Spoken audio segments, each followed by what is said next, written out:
Bienvenue sur France 24. C'est donc la fin des opérations de secours au Népal, plus d'une semaine après le tremblement de terre qui a ravagé le pays. Il n'y a plus d'espoir, selon les autorités, de retrouver des survivants. Ils sont australiens, brésiliens, philippins ou nigérians. 7 détenus en Indonésie condamnés à mort pour trafic de drogue. Ils ont appris ce matin leur exécution. Dans le reste de l'actualité, toujours pas de résultats au Togo. Au lendemain de l'élection présidentielle, la commission électorale n'a pas encore communiqué de chiffres. Qu'on peut qualifier de génocidaire. C'est la fin de la présence chrétienne en Irak, selon vous ? Je pense qu'il y a un vrai risque d'un génocide. À ce propos, Monsieur Fabius, la France a accordé 1500 visas d'asile à des chrétiens d'Orient depuis juillet dernier. Oui. Est-ce que vous ne craignez pas qu'on l'accuse, la France, de faire du favoritisme ? Non, j'en ai discuté avec à la fois les responsables de ces personnes et avec les responsables religieux. Ce scrutin a valeur de test pour lui. Si les bons résultats de l'UMP sont confirmés au second tour, eh bien cela lui permettra d'asseoir davantage son autorité sur le parti, une autorité parfois contestée. Vous offrez une image des journalistes pas très reluisante, inconscients, menteurs, racoleurs, méprisants, mégalos, misogynes, formatés, malpolis, prétentieux.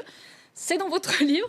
On a l'impression que ça a été une grosse désillusion pour vous, ou plutôt pour Pierre, ce métier de journaliste.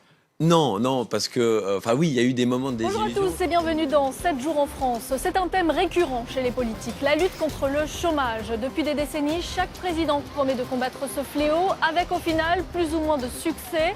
Aujourd'hui encore, le taux de chômage dépasse les 10%. Et l'emploi est devenu un symbole d'échec pour François Hollande qui avait promis d'inverser la fameuse courbe. Ce monument que vous voyez derrière moi est l'un des plus visités du monde. Pourtant, au début de sa création en 1887, nombreux sont ceux qui se sont insurgés contre la construction de la Tour Eiffel. Monstrueuse, inutile, barbare, une pétition sera même signée par quelques artistes de renom comme l'écrivain Guy de Maupassant. Aujourd'hui encore, certains projets continuent de faire polémique. Le Parisien, à vrai dire, a du mal à prendre de la hauteur. La bataille de Verdun prend fin le 19 décembre 1916 avec un retour à la situation initiale. Ce n'est que 2 ans plus tard que l'armistice est signé en France. Une victoire symbolisée par ce monument à Verdun où une cérémonie est encore organisée chaque année au mois de novembre. Voilà pour ce numéro spécial de 7 jours en France. Merci aux équipes qui ont participé à sa réalisation. À très bientôt sur France 24.